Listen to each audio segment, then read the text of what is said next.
قرآن حکیم نے بھی سورہ آل عمران کے آخری رکوع میں ذکر کو سب سے پہلے اور سب سے اہم عامل کی حیثیت سے شمار کیا ہے۔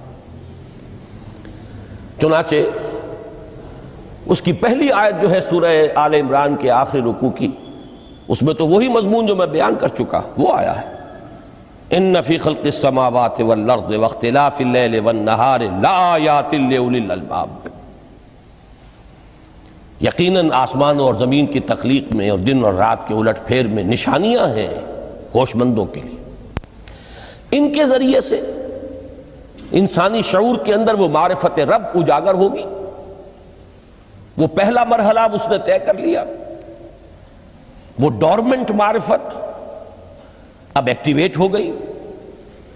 اب مزید فکر کا مرحلہ ہے جو اگلی آیت میں آیا ہے، الذین یذکرون اللہ قیاما وقعودا وعلی جنوبہم ویتفکرون فی خلق السماوات والارض ربنا ما خلقت ھذا باطلا سبحانک فقنا عذاب النار۔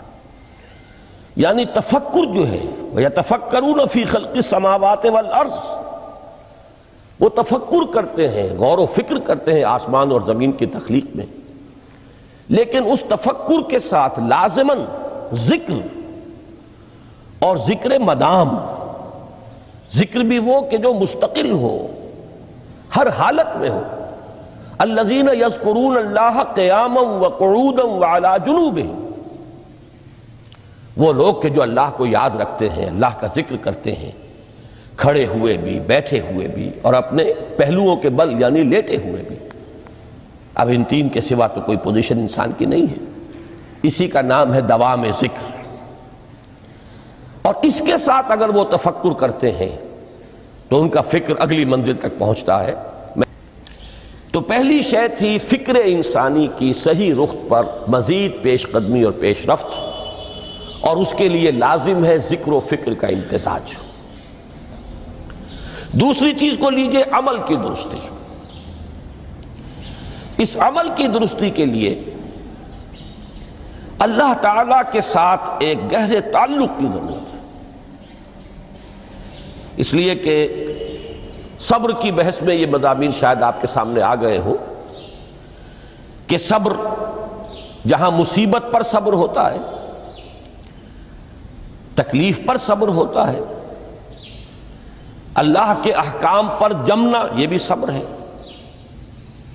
نفس کی خواہشات کی باغ کو تھام کر رکھنا، کھینچ کر رکھنا یہ بھی صبر ہے، اور استقامت کسی شے پر قائم رہنا یہ بھی صبر ہے۔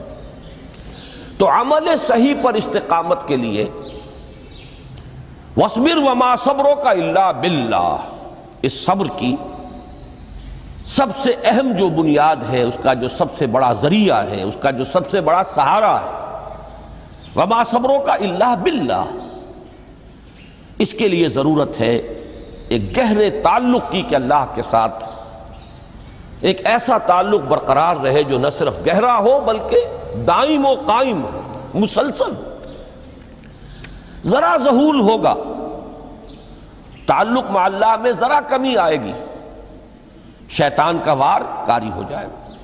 اسی کو حضور نے حدیث میں یوں تعبیر کیا ہے تمثیلاً کہ جو دل اللہ کی یاد سے غافل ہے،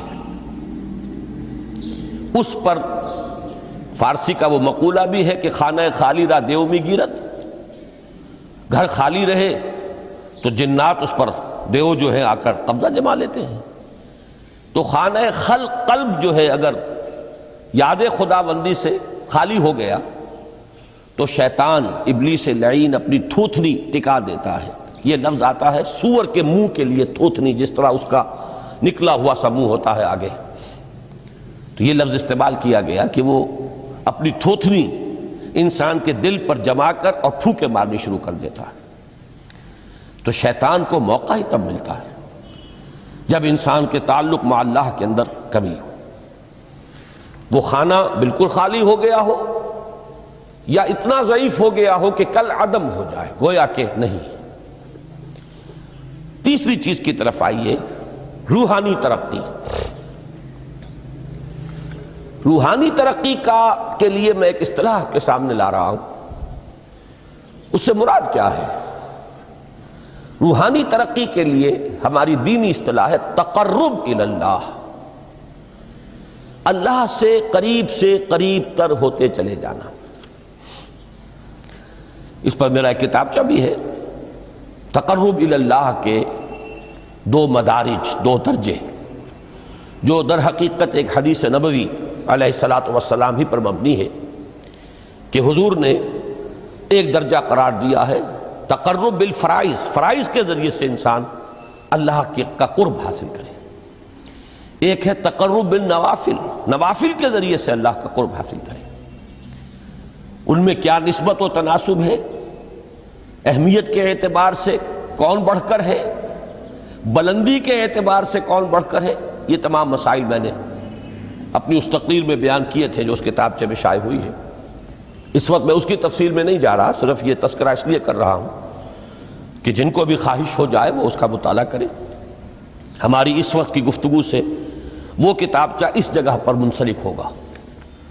تو تقرب الی اللہ، یہ تقرب کوئی فزیکل فینومینن نہیں ہے، جسمانی یا مادی مسئلہ نہیں ہے۔ اللہ سے قرب یہ نہیں ہے کہ کوئی کروڑوں میل کا فاصلہ ہے، اب ہمیں کوئی رسی پر چڑھنا ہے اوپر بڑی محنت اور مشقت سے۔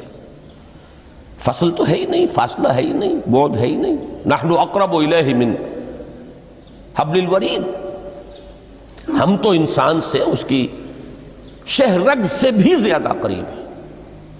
ہوا معکم اینما کنتم، وہ تو تمہارے ساتھ ہی ہوتا ہے جہاں کہیں بھی تم ہو، بس صرف یہ کہ تمہاری توجہ نہیں ہوتی، تم اور چیزوں میں مشغول و مصروف رہتے ہو، تم ہماری طرف دھیان ہی نہیں دیتے، تم ہماری طرف متوجہ ہی نہیں ہوتے۔ ہم تو مائل بے کرم ہے، کوئی سائل ہی نہیں، راہ دکھلائیں کسے رہنو منزل ہی نہیں۔ انسان جب متوجہ ہو جاتا ہے اور بڑھتا ہے، آگے پیش قدمی کرتا ہے روحانی اعتبار سے، تو یہ ہے در حقیقت تقرب الی اللہ، اور اسی کو ہم کہیں گے روحانی ترقی۔ اب ان 3 چیزوں کو اگر آپ نے ذہن میں جما لیا، پھر میری بات کی ترتیب اس کو ذہن میں قائم کیجئے۔ ہم چلے کہاں سے؟ کہ دین کے ساتھ اصل مناسبت فلسفے کی نہیں، حکمت کی۔ نمبر 2، حکمت قرآنی کا پہلا اور اہم ترین اور بنیادی مسئلہ معرفت رب کا حصول ہے۔ اس کا نتیجہ شکر خداوندی ہے، اس کا ذریعہ آیات آفاقی، آیات انفسی، اور سب سے بڑھ کر آیات قرآنیہ ہیں، جو الذکر ہے، جو تذکرہ ہے، جو ذکرہ ہے۔ لیکن اس پہلے مرحلے کو اگر کوئی انسان بفضل ہی تعالی، اللہ کے فضل و کرم سے طے کر لے، اب اس کے سامنے 3 مسئلے ہیں۔ فکر کی مزید پیش رفت، مزید پیش قدمی صحیح رخ پر، اس کے لیے ذکر اور فکر دونوں کا امتزاج لازمی ہے۔ فقر قرآن اختلاط ذکر و فکر۔ الذین یذکرون اللہ قیاما وقعودا وعلی جنوبہم ویتفکرون فی خلق السماوات والارض۔ دوسری شے عمل کا درست رہنا، نہ افراط و تفریط ہو، عدم توازن ہو، نہ انسان نفس سے مغلوب ہو جائے، نہ انسان جذبات کی رو میں اندھا ہو جائے، نہ انسان ماحول سے مرعوب ہو کر متاثر ہو جائے، صحیح رخ پر اس کا عمل۔ نمبر 3، روحانی ترقی، جو اصل حاصل ہے، جو اصل مقصود ہے۔ نمبر 2 چیز کے لیے تعلق مع اللہ ضروری، نمبر 3 کے لیے تقرب الی اللہ ضروری۔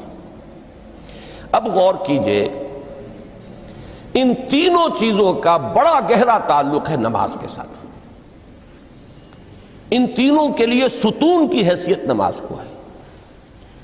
لہذا ایمان کے بعد یا معرفت رب کے بعد حکمت دین کا اہم ترین مسئلہ نماز، صلاۃ۔ اس لیے کہ ایک طرف یہ انسان کو اللہ کے ساتھ ایک گہرے تعلق کا ذریعہ فراہم کرتی ہے، اپنے تمام مصروفیات میں سے ان مشغولیتوں میں جن میں گم ہونے کا خدشہ ہوتا ہے، نکلو۔ 24 گھنٹے کے معمولات میں سے کم 5 مرتبہ تو لازماً نکلو، اور اپنے آپ کو ذرا، اپنے حواس کو بھی، اپنی باطنی کیفیات کو بھی ذرا تازہ کرو۔ اگر کوئی گندگی، نجاست، کسی طرح کی ناپاکی کا کوئی معاملہ ہے، طہارت حاصل کرو۔ طہارت سے تمہارے اندر روح کو بھی بالیدگی ہوگی، تمہارے حواس بھی تازہ ہوں گے، تم گویا کہ بحیثیت کل تمہاری ہستی چاق و چوبند ہو جائے گی۔ وہ کسل، وہ سستیاں، وہ جو ایک کثافتیں ہوتی ہیں، ان سب سے نجات حاصل کرو، اور اب اپنے رب کے حضور میں کھڑے ہو جاؤ، اس کے ساتھ اپنا عہد بھی تازہ کرو، اس کی اہم صفات کو بھی اپنے ذہن میں پھر مستحضر کرو۔ یہی وجہ ہے، دیکھیے میں نے جو آیات آپ کو شروع میں سنائی تھی، سورہ لقمان کی 2 آیتیں، پہلی آیت میں اس کا ترجمہ کر چکا، دوسری آیت وَلَقَدْ وَإِذْ قَالَ لُقْمَانُ لِابْنِهِ وَهُوَ يَعِظُهُ يَا بُنَيَّ لَا تُشْرِكْ بِاللَّهِ إِنَّ الشِّرْكَ لَظُلْمٌ عَظِيمٌ۔ اس کے بعد درمیان میں کچھ مضمون آ کر پھر وہ آیہ مبارکہ آئی، یا بنی اقم الصلاۃ وامر بالمعروف وانہ عن المنکر واصبر علی ما اصابک۔ گویا کہ اہم ترین چیز، بنیادی ترین چیز، اللہ کو محض پہچان لینا کافی نہیں ہے، یاد رکھنا ضروری ہے۔ اللہ یاد رہے گا تو فکر صحیح آگے بڑھے گا، اللہ یاد رہے گا اور اس کے ساتھ ایک گہرا تعلق جو ہے برقرار رہے گا تو عمل درست رہے گا۔ بالکل یہی بات سورہ طٰہٰ میں جو پہلی وحی حضرت موسیٰ علیہ السلام پر ہوئی، اور پہلا مخاطبہ ہے، چونکہ حضرت موسیٰ کو یہ انبیاء کرام کے مقدس گروہ میں ایک امتیازی حیثیت حاصل ہے کہ ان سے براہ راست گفتگو ہوئی ہے، اگرچہ صرف ایک پردہ تھا، اوٹ من ورائے حجاب گفتگو ہوئی ہے، لیکن یہ کہ کوئی فرشتے کا درمیانی جو ہے وہ لنک نہیں تھا، براہ راست اللہ تعالیٰ نے حضرت موسیٰ علیہ السلام سے کلام فرمایا۔ کلم اللہ موسیٰ تکلیما، موسیٰ سے تو اللہ نے کلام فرمایا جیسے کہ کلام کیا جاتا ہے۔ تو پہلا مخاطبہ ہے، یہ پہلا مکالمہ ہے، پہلی وحی کہیے، اسی میں یہ الفاظ بھی موجود ہیں، اننی انا اللہ لا الہ الا انا فاعبدنی واقم الصلاۃ لذکری۔ یہ گویا کہ حکمت قرآنی کا ایک بہت بڑا خزانہ ہے یہ آیت مبارکہ، کہ خود حضرت موسیٰ علیہ السلام کو جو ہدایت دی جا رہی ہے، میں ہوں، میں اللہ، اننی انا اللہ لا الہ الا انا، میرے سوا کوئی معبود نہیں، فاعبدنی، بس میری بندگی، میری عبادت، میری پرستش، میری محبت، اس کو اختیار کرو۔ وَأَقِمِ الصَّلَاةَ لِذِكْرِي، اور نماز کو قائم رکھو میری یاد کے لیے۔ بلکہ اسی سلسلہ کلام میں آگے چل کر سورہ طٰہٰ میں آتا ہے، کافی گفت و شنید کے بعد جب حضرت موسیٰ نے کچھ معذرت بھی کی، کچھ دعائیں بھی کی، اللہ نے ایک دعا قبول بھی کی کہ ان کے بھائی کو بھی شریک کر دیا، حضرت ہارون کو بھی۔ اس کے بعد پھر جب فرمایا کہ اب جاؤ فرعون کی طرف، تو اس میں فرمایا وَلَا تَنِيَا فِي ذِكْرِي، اور دیکھنا یہ جو عظیم مشن تمہارے کندھے پر آ گیا ہے، بڑا بھاری اور کٹھن ایک فرض ہے جو تم پر عائد ہو گیا ہے، اس کے لیے سب سے بڑی تمہارے پاس جو قوت کا ذریعہ ہے وہ نماز ہے۔ اقیم فلا تنیا عن ذکری، میری یاد میں کبھی غفلت نہ کرنا، اس میں کبھی کوئی کمی نہ آنے دینا۔ جیسا کہ میں نے عرض کیا تھا کہ جیسے ہی وہ تعلق جو ہے کمزور پڑتا ہے یا منقطع ہو جائے معاذ اللہ، تو پھر انسان گویا کہ شیطان کے لیے ایک لقمہ تر بن جاتا ہے۔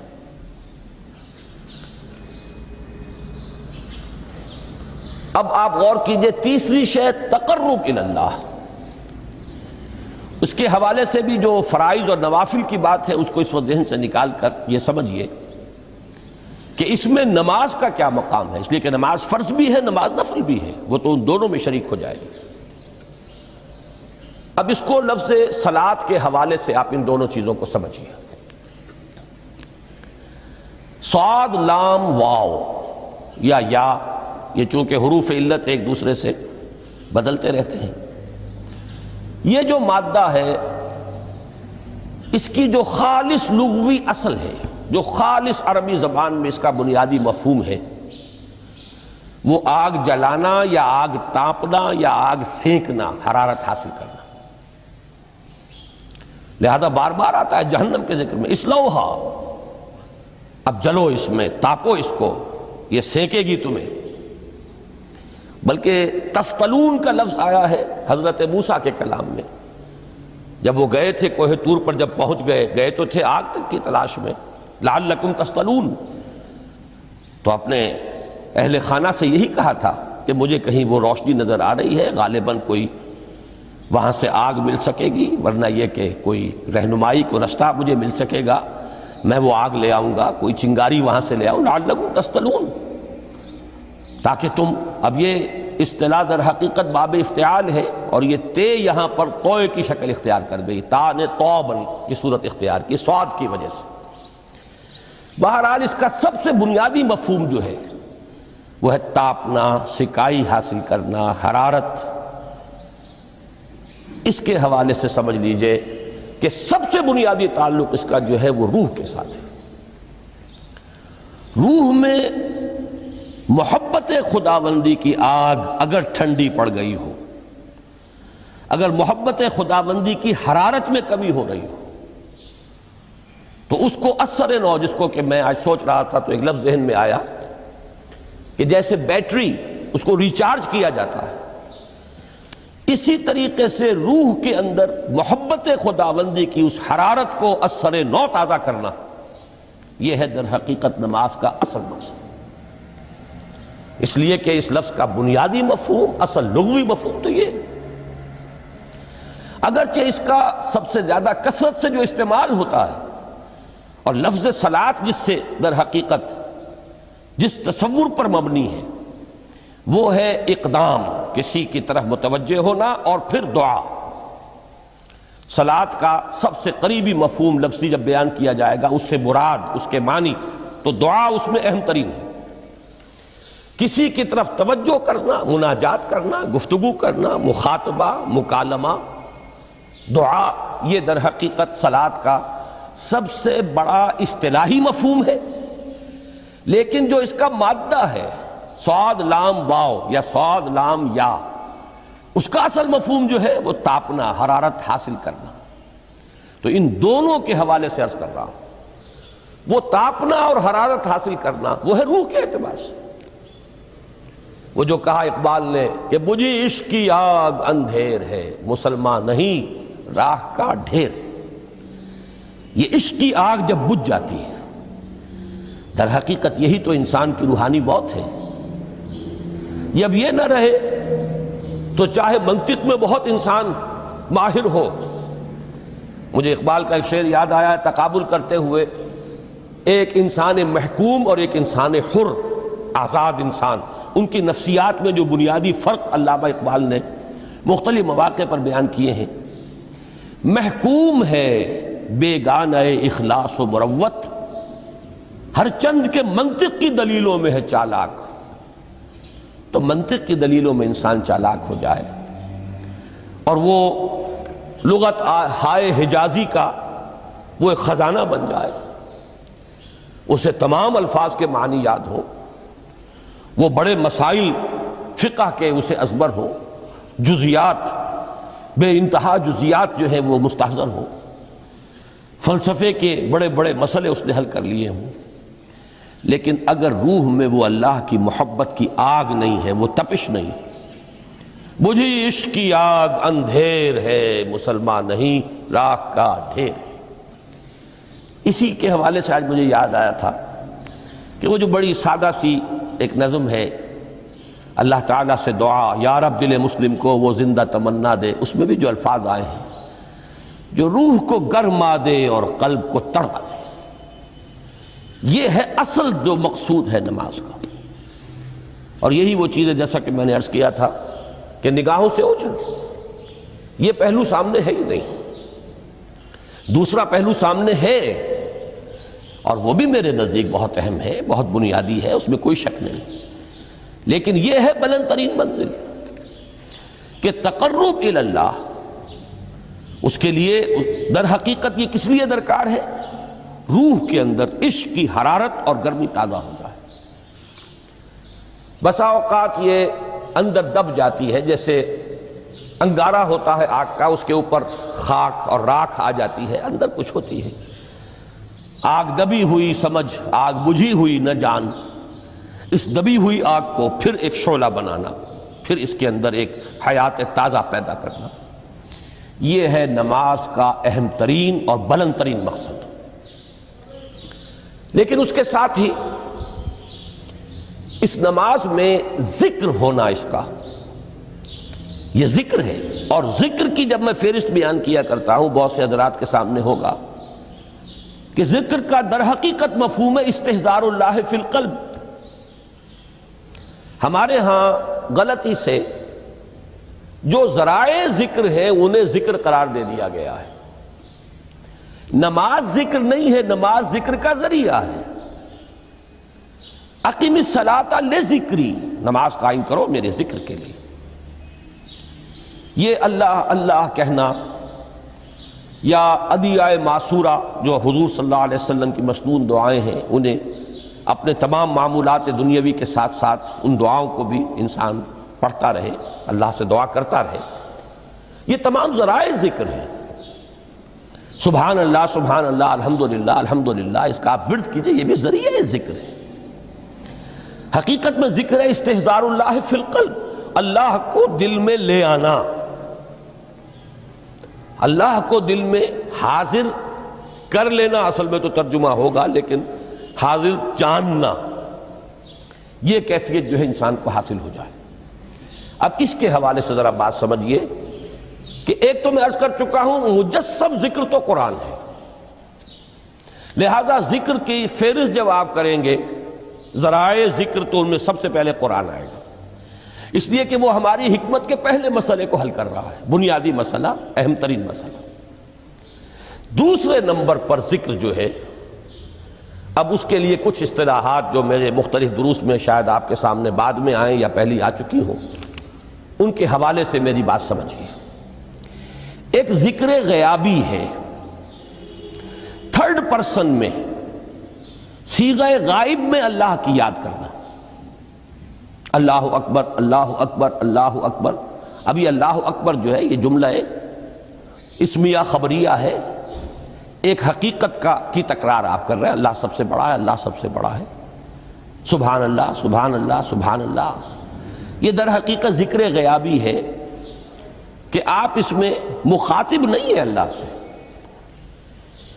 ایک ذکر خطابی کہیں یا ذکر حضوری کہیں، جس میں مکالمہ ہوتا ہے، جس میں گفتگو ہوتی ہے۔ تو نماز در حقیقت ذکر حضوری اور ذکر خطابی کی بلند ترین شکل ہے۔ اس لیے میں نے عرض کیا تھا کہ نماز کے لفظ یا صلاۃ کے لفظ، یہ اصطلاحی معنی جو اکثر و بیشتر کیے جاتے ہیں وہ ہے دعا، اور دعا میں ہوتا کیا ہے؟ مکالمہ ہے، مخاطب، اے اللہ، اے میرے رب، اے پروردگار۔ پھر یہ کہ اس میں اقدام اور کسی کی طرف متوجہ ہونا، یہی وجہ ہے کہ افتتاح صلاۃ، نماز کو شروع کرنے کے لیے ایک تو وہ الفاظ جو قرآن مجید میں آئے ہیں، انی وجہت وجہی للذی فطر السماوات والارض حنیفا وما انا من المشرکین، یہ ہے توجہ کا ارتکاز، بشرطے کہ یہ صرف الفاظ ہی نہ نکل رہے ہوں، واقعتاً یہ تعبیر ہو اس وقت کی انسان کی نفسیاتی کیفیت کی، کہ شعوری طور پر وہ فیصلہ کرتا ہے کہ اب میں منقطع ہو رہا ہوں، ہر چہار طرف سے اپنی توجہ کو ہٹا کر، ہر مسئلے سے اپنے آپ کو خالی و ذہن کر کے یعنی ظاہری اور باطنی دونوں اعتبار سے میں اپنی توجہ کا ارتکاز کر رہا ہوں اس ذات کی طرف جس نے آسمانوں اور زمین کو پیدا کیا، اور بالکل یکسو ہو کر رہا ہوں۔ انی وجہت وجہی للذی فطر السماوات والارض حنیفا وما انا من المشرکین۔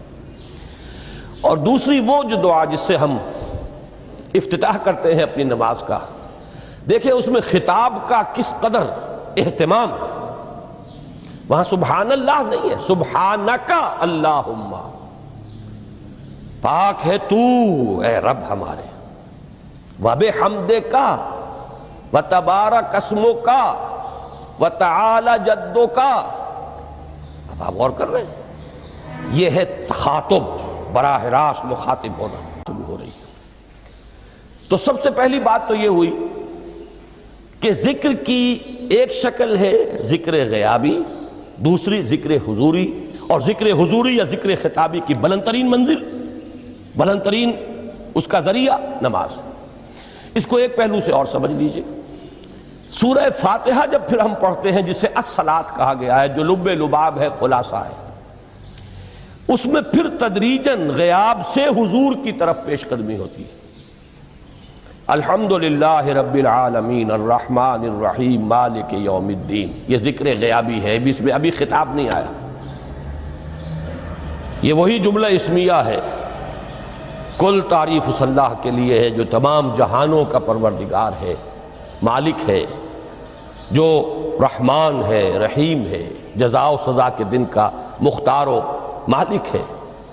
اب یہ غیاب سے حضور کی طرف، ایاک نعبد و ایاک نستعین اہدنا الصراط المستقیم، یہ ہے وہ۔ اب پہلے ایک معاہدہ ہے، ایک اقرار ہے، اعتراف ہے، وعدہ ہے، اور پھر دعا ہے، استدعا ہے کہ حضور نے فرمایا، یقول اللہ تعالی، اللہ یہ فرماتا ہے، اسی لیے اس کو حدیث قدسی کہیں گے۔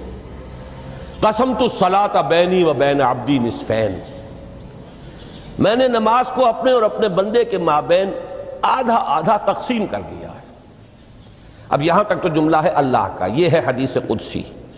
اب آگے جو ہے نریشن اس کی جو ہے حضور صلی اللہ علیہ وسلم کی جانب سے ہے، یعنی خبر دے رہے ہیں وہ اللہ کی طرف سے ہی۔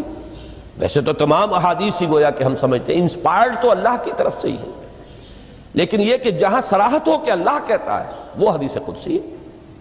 تو یقول اللہ تعالی قسمت الصلاۃ بینی و بین عبدی نصفین، یہاں تک تو حدیث قدسی ہے۔ اب دوسری عام حدیث ہے، اذا قال العبد الحمد للہ رب العالمین یقول اللہ تعالی حمدنی عبدی، جب بندہ کہتا ہے الحمدللہ رب العالمین، پروردگار کہتا ہے میرے بندے نے میری حمد کی۔ جب بندہ کہتا ہے الرحمن الرحیم، پروردگار فرماتا ہے اثنا علی عبدی، میرے بندے نے میری ثنا کی، بڑی تعریف کی۔ جب بندہ کہتا ہے مالک یوم الدین، اللہ فرماتا ہے مجدنی عبدی، میرے بندے نے میری بڑی بزرگی بیان کی ہے، تمجید کی ہے۔ پھر جب بندہ کہتا ہے ایاک نعبد و ایاک نستعین، اللہ فرماتا ہے ھذا ما بینی و بین عبدی ولعبدی ما سأل، یہ ہے میرے اور میرے بندے کے درمیان۔ یہ تو معاہدہ ہے نا، معاہدے میں تو دو فریق جکڑے جاتے ہیں، بند جاتے ہیں، یہ میرے اور میرے بندے کے درمیان ہے، اور میرے بندے نے جو طلب کیا میں نے دیا، اس لیے کہ اس میں طلب بھی تو ہے، ایاک نستعین، تیری مدد چاہتے ہیں، یہ طلب ہے۔ اسی کی شرح ہے جو اب آخری 3 آیتیں ہیں، پروردگار ہم تیری مدد چاہتے ہیں، پروردگار ہم تیری ہی بندگی کرتے ہیں اور کریں گے، اور تیری ہی مدد چاہتے ہیں، چاہیں گے۔ اگر حال میں اس کا ترجمہ کریں گے زمانہ حال کے اعتبار سے، اس لیے کہ فعل مضارع میں تو دونوں موجود ہیں، شامل ہیں، تو یہ ایک اعتراف ہے، اظہار حال ہے۔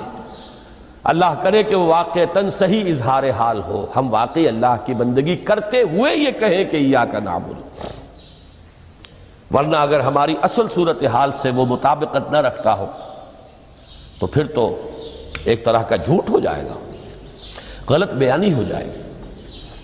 ایاک نعبد، تیری ہی بندگی کرتے ہیں، اور مستقبل میں کیجئے، کریں گے، یہ ہے عہد، تیری ہی مدد چاہتے ہیں، تجھی سے مدد طلب کرتے ہیں، تجھی سے مدد چاہتے رہیں گے۔ اس کے لیے فرمایا وَلِعَبْدِ مَا سَأَلَ، اور پھر اس کے بعد وہ استدعا ہے اهدنا الصراط المستقیم صراط الذین انعمت علیہم غیر المغضوب علیہم ولا الضالین۔ اس حدیث میں اس کو ایک ہی جملے کو لیا گیا ہے، ایک ہی جملے کی حیثیت سے۔